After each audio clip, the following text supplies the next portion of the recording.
Students, एक बार फिर से आपका स्वागत है कंपनी लॉ के सेकंड लेक्चर में। आपकी जानकारी के लिए बता दें कि बीकॉम थर्ड सेमेस्टर में क्या पढ़ाया जाने वाला है ये ऑलरेडी डिस्कस किया जा चुका है और आज हम डिस्कस करेंगे कंपनी लॉ के सेकंड लेक्चर में। कंपनी लॉ के सेकंड लेक्चर में हम आज डिस्कस करेंगे important highlights of companies act 2013।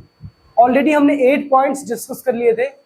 9th point से हम डिस्कस करना स्टार्ट करेंगे आज। 9वां पॉइंट क्या कह रहा है, एक बार रीड कर लेते हैं। The maximum number of directors that a company may have is raised to 15 under the Companies Act 2013. Similarly, now a person can become director of maximum 20 companies instead of 15, as was provided under the Companies Act 1956. Out of these 20 companies, he cannot be the director of more than 10 public companies at a time. अब इसमें ये कहा जा रहा है कि companies act 1956 में एक कंपनी मैक्सिमम 15 से कम डायरेक्टर्स को अपॉइंट कर सकती थी, लेकिन आज कंपनीज एक्ट 2013 में इस लिमिट को बढ़ा दिया गया है और मैक्सिमम एक कंपनी 15 डायरेक्टर्स को अपने ऑर्गेनाइजेशन में, अपनी कंपनी में अपॉइंट कर सकती है। दूसरा पॉइंट इसमें ये कहा जा रहा है कि आज एक जो पर्सन है वो 20 से ज्यादा कंपनियों में डायरेक्टर बन सकता है। यानी यदि आप डायरेक्टर बनना चाहते हैं तो आप 20 से अधिक कंपनियों में डायरेक्टर बन सकते हैं, लेकिन पहले कंपनीज एक्ट 1956 में यह कहा जाता था कि एक इंसान केवल 15 कंपनियों का डायरेक्टर बन सकता है।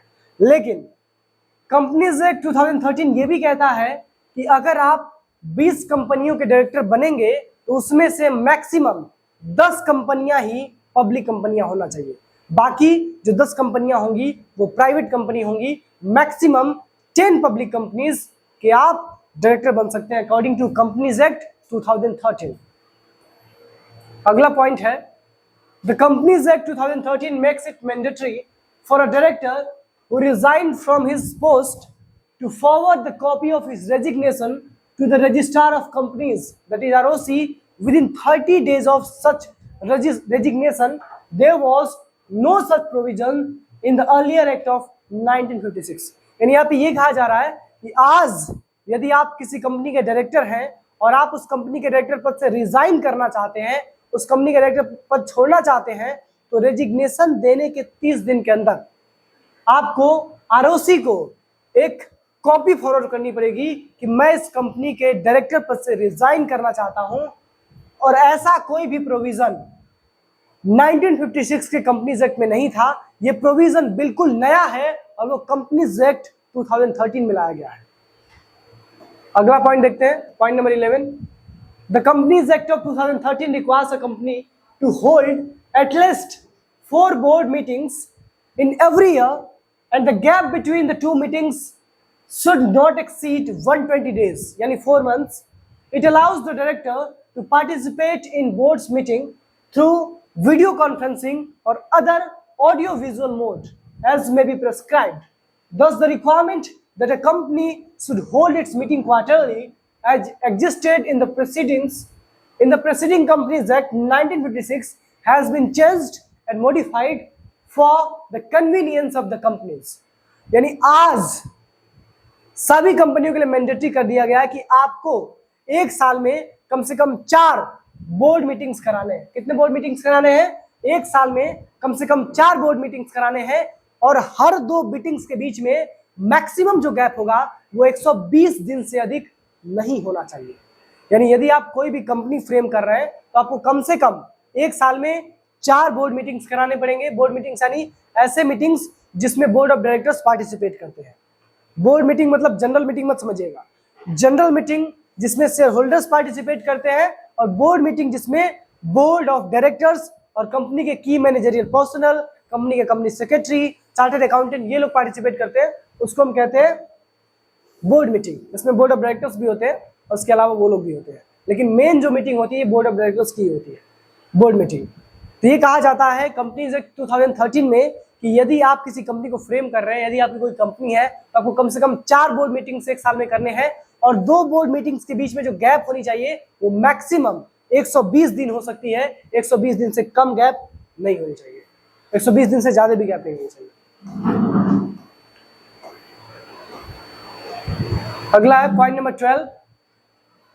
एक चीज मैं रिकरेक्ट करना चाहूंगा स्टूडेंट्स, 120 दिन से कम गैप हो सकता है, मैक्सिमम 120 दिन का आप गैप ले सकते हैं। फॉर एग्जाम्पल यदि आप आज कोई मीटिंग करा रहे हैं तो आप 2 महीने बाद भी दूसरा बोर्ड मीटिंग करा सकते हैं, लेकिन मैक्सिमम 4 महीने के अंदर आपको करा लेना है। आप चाहे 1 महीना बाद कराएं, आप 2 महीना बाद कराएं, 3 महीना बाद कराएं, लेकिन 4 महीने के अंदर डेफिनेटली आपको करा लेना है, क्योंकि आपके पास मैक्सिमम 120 दिन है। ठीक है, चलिए पॉइंट नंबर 12 देखते हैं। New criteria for disqualification of directors have been introduced in the companies act 2013। A director is also now disqualified from appointment if any of the companies on the board of which he is director has not filled any financial statements, annual returns for 3 continuous financial years, or has defaulted in payment of debentures, etc. Every director is required to inform the company concerned about his disqualification before he is appointed or reappointed. इसमें ये कहा जा रहा है कि यदि कोई भी डायरेक्टर अपने किसी भी कंपनी में, अगर कोई डायरेक्टर आपकी कंपनी में आज डायरेक्टर बना है, इससे पहले यदि वो किसी और कंपनी में डायरेक्टर था और वहां पे उसने 3 साल लगातार 3 साल तक फाइनेंशियल स्टेटमेंट पे सिग्नेचर नहीं किया, उसके साथ साथ फाइनेंशियल स्टेटमेंट्स को फिल नहीं किया और उसने डिबेंचर्स के पेमेंट में डिफॉल्ट किया है, तो वो डायरेक्टर जो होगा उसको हम डिफॉल्ट डायरेक्टर मानेंगे, उसको हम डिस्क्वालिफाइड डायरेक्टर मानेंगे। और ऐसा डायरेक्टर कभी भी आपकी कंपनी में ना अपॉइंट हो सकता है और ना ही रीअपॉइंट हो सकता है। ठीक है, मतलब ऐसा डायरेक्टर जो आपकी कंपनी में डायरेक्टर है, इससे पहले वो किसी और कंपनी में डायरेक्टर था और वहां पे जब वो डायरेक्टर था तो उसने लगातार 3 साल तक फाइनेंशियल स्टेटमेंट्स को फिल नहीं किया, तो फिर वो दोबारा जब डायरेक्टर बनेगा तो वो डिस्क्वालिफाइड डायरेक्टर माना जाएगा, उसको हम डिफॉल्टेड डायरेक्टर मानेंगे। ठीक है, चलिए अगला 13 point. The companies act 2013 has introduced new concept supporting enhanced disclosure, accountability, better board governance and better facilitation of business and so on. So it includes the following aspects. यानी जो नया companies act आया है, जो 2013 का companies act आया है, इसमें बहुत सारी अकाउंटेबिलिटी की बात की गई है, कंपनी के बहुत सारे डिस्क्लोजर्स की बात की गई है, कंपनी के बोर्ड के गवर्नेंस को बेहतर बनाने की बात की गई है। यानी जो नया कंपनीज एक्ट है वो कंपनी को अकाउंटेबल बनाता है, कंपनी को डिस्क्लोजर देने के लिए कहता है, और ये कहता है कि आप जो भी काम कर रहे हैं वो फेयर करें और अपने बोर्ड का जो गवर्नेंस है उसको आप बेहतर बनाएं।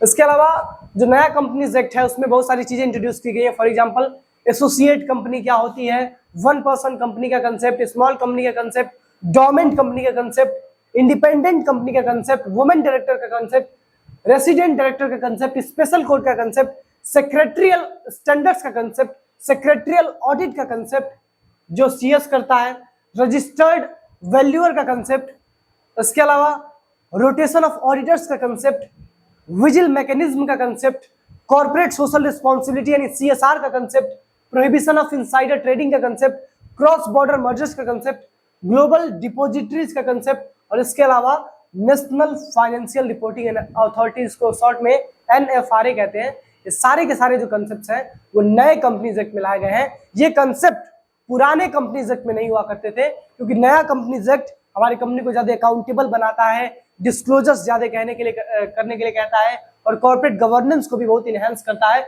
इसलिए ये सारी चीजें इंट्रोड्यूस की गई हैं ताकि नए वाले कंपनीज एक्ट में जो पुराना वाला कंपनीज एक्ट था उससे काफी ज्यादा रिवोल्यूशनरी चेंज लाया जा सके और कंपनीज को अच्छे से रेगुलेट किया जा सके, कंपनीज में कॉर्पोरेट गवर्नेंस को बेहतर बनाया जा सके। That's all students. आपकी जानकारी के लिए बता दें कि यदि आप चाहते हैं कि 3rd सेमेस्टर का सिलेबस हम देख लें कि 3rd सेमेस्टर में क्या क्या पूछे जाने वाला है, तो ऑलरेडी हमारे सेमेस्टर टारगेट सेमेस्टर चैनल पे वीडियो अपलोड है जहां से आप देख सकते हैं। दूसरी चीज, यदि आप चाहते हैं कि इस PDF भी हमको मिले तो उस PDF को डाउनलोड करने के लिए अपने फोन में आप डाउनलोड कर सकते हैं हमारा टारगेट गुरुकुल ऐप।